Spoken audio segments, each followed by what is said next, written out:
Әмді мақсатқа келсек, нұрғын қарындашла aile meselelerini sorgan boğaçqa ularni bu topda uçuq aşkar deyişki bolmadı. Ayrım ular bilen görüşüp, hazır bika boptum ben mana. İşten kep tamaqlarını berip bop, öylerimni bir yığıştırıp etip, әмді qo'lamga telefonni ap, masanımızga neç gün bolgan, men sizga telefon qilib ayrım görüşüme dep yezip qo'yg'ili, ammo vaqtimni chiqaramagandim. Ayrım telefon qilamag'animdan kechirim so'rayman. Bu savol hammamiz uchun foydali savolga. Shunga men o'tirg'ilam avatib qo'ydim.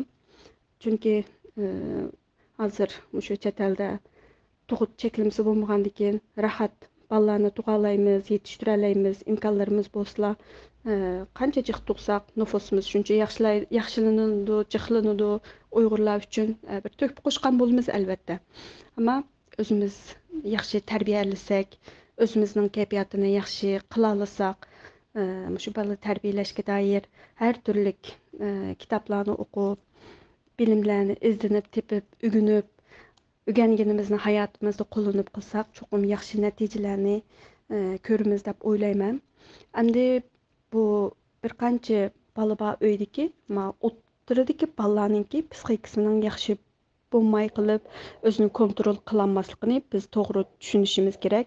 Chunki birinchi bolamiz, tunji bolamiz bo'lganligimiz uchun biz nihoyat xushal bo'lib ketib, voy bu mening tunji bolam deb degan qildigan hamma yaxshiliklarni qilib, butun sevgimizni berib, uningga bek yaxshi bir imkonlarni hozirlaymiz.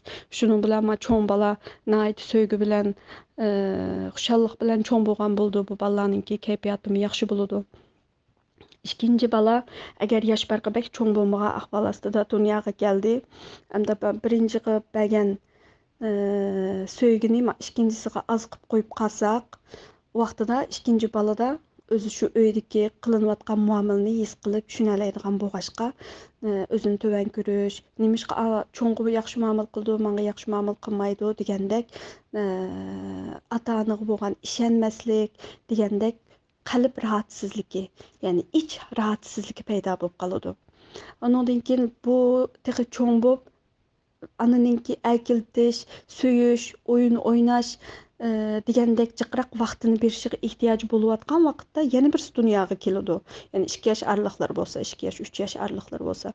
Endi uchinchisi kelgandan keyin ana darhol ikkinchisini qo'yib turib, uchinchisi bebekda buning texmi ehtiyoji bor, yig'laydi, jiqraq uning bilan vaqt o'tkazishga vaqt ketib qolib, o'tiranchisi cho'ngning erishgan ham kichikining erishgan shu muhabbatiga bekrak erishmay qolgan ahvol ostida, shu tamponsizlik bo'lib qolgan ahvol ostida, lekin cho'ngni ham kichikini qizg'inish, turibla yo kichkiga yo cho'ngga qo'pol muomala qilib, anistadisdan chiqarmagan achchig'ini, ichida o'ylagan achchiqlarini tiliga ko'taradigan til qobiliyati yo'q, diyolmaydi, nim deb tushuntirib berishini so'rsaqmi deb bermaydi ular.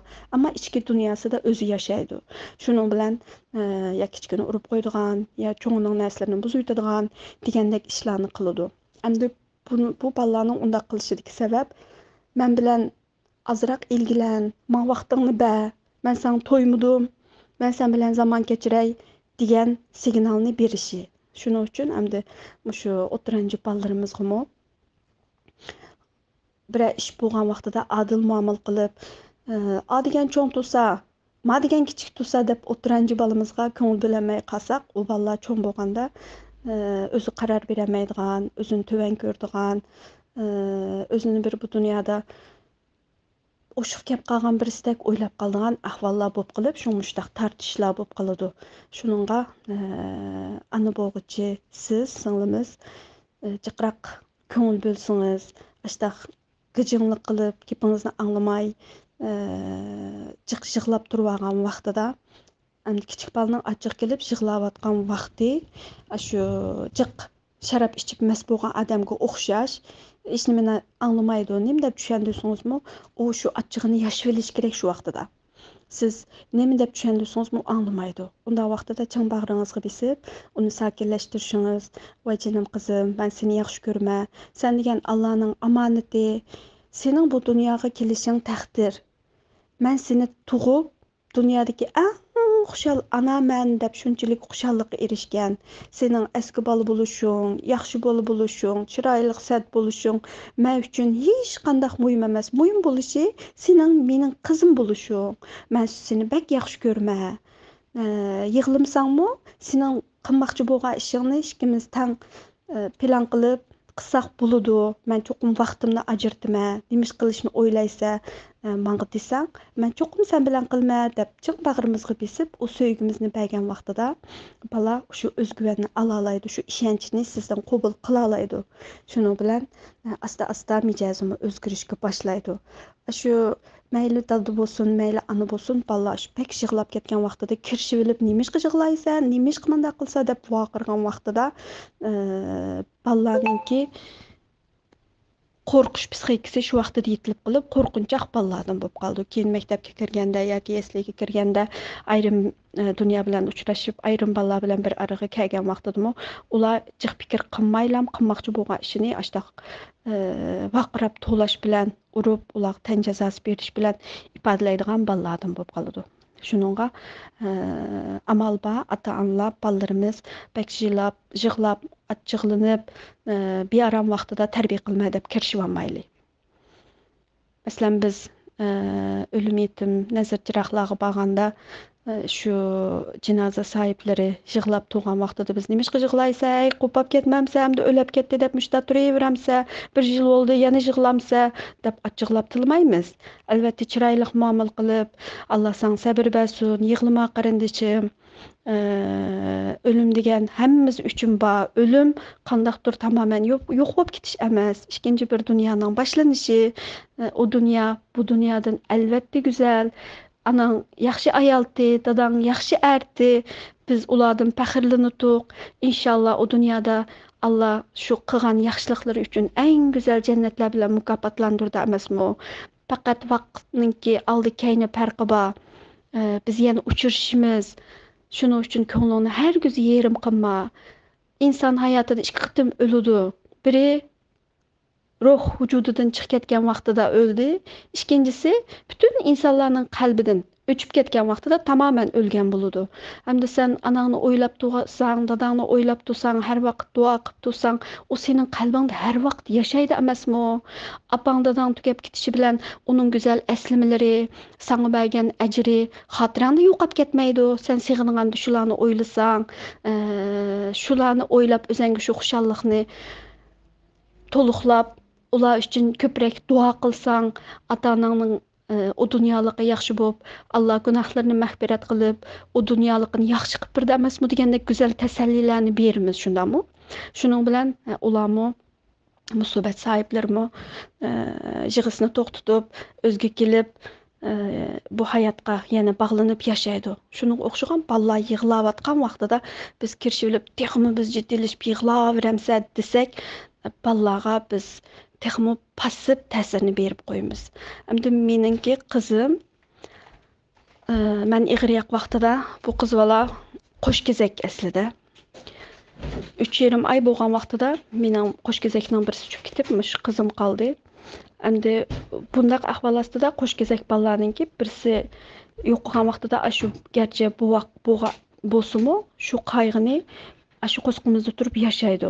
Shuningga bu bolalarda bekiliqi, inchka, nozuk degandek kayfiyatlar paydo bo'lib dunyoga keldi. Men shuni bilgan bo'lg'achqa, mush qizimni yetishtirishdimi, men shunchalik badal to'ladim. Butun Allah bir kishilik badal to'lsa, men 10 kishilik badal to'ldim desam bo'ladi. Bu qizimni shu atrof, shu to'pimizdagi do'stlarimni biladi. Biz bir yerlarga borsak, butun onalar o'zi chaylarimiz, bu ishlar bo'lsa bir yerga to'plansak, onalar o'tirib paranglashib fikr almashtirayotgan vaqtida men mushu analarning bolalarining to'plamiga kirib qizim bilan birga qizimni kuzatdim. Qizim qaysi jihatda qiynalyotidu, nima ish qilyotdi deb ular bilan tang o'yin o'ynab, o'ziningki shu xushalligini tepishiga xili bir vaqtgacha men yordam qildim. Chunki hassas bir qizdi. Shuning bilan asta-asta do'stlarim deydi, senda payg'ambar sabrisi bor, shuncha yig'lab ketyapsiz biz degan tas-tus uruytatdiq sening yeringda bo'lsak. Ammo sen yana sabr qilib, jinim qizim deb shu soatlarcha o'tirib paranglasha olaysa, muhitni darhol almashtirib, boshqa yerlarga chiqib, yana birdamda hech bo'lmagandek qizingni akiralaysa, biz sana bak qo'l qo'yamiz deb do'stlarimiz deb ketadi. Mana men shu jarayonlarni yashab, mana hozirgidek mana kulib turadigan, nima desam ma'qul apa, nima qilib bersam rahmat apa, mana qilsam bo'larmi, siz bilan bir maslahatlashay degandim. Siz qanday qaraysiz deb men har bir ishni qilgan vaqtida o'zidan so'rab, "Mani qilsangiz bo'lamdi, ani qilsangiz bo'lamdi, siz qaror bering. Bu hayot sizning. Sizning tanlashingizga men hurmat qilaman. Faqat siz kichik bo'lganligingiz uchun ba'zan xato narsalarni to'g'ri deb bilib qolsiz. Shu xatoni men deb bermay qolsam, siz xato yo'lda minib qolsiz. Masalan, qiziq suvni akagan vaqtida, "Ma suv qiziq" deb desem tushunmaysiz. Azroq qo'lingizni shu issiqlikqa akagizib, "Ma pa" deb o'gatdim kichik vaqtingizda. Shuning bilan ha, meningda qo'lim ko'yib ketadigan deb qiziq degan vaqtida siz tutmaydigan bo'ldingiz. Agar men shuni qiziq deb o'gatmagan bo'lsam, qo'lingizni tiqib oldingiz, qo'lingiz ko'yib ketdi qizim. Shuningga siz bilmaganni biz ba'zan narsalarni biz bilamiz.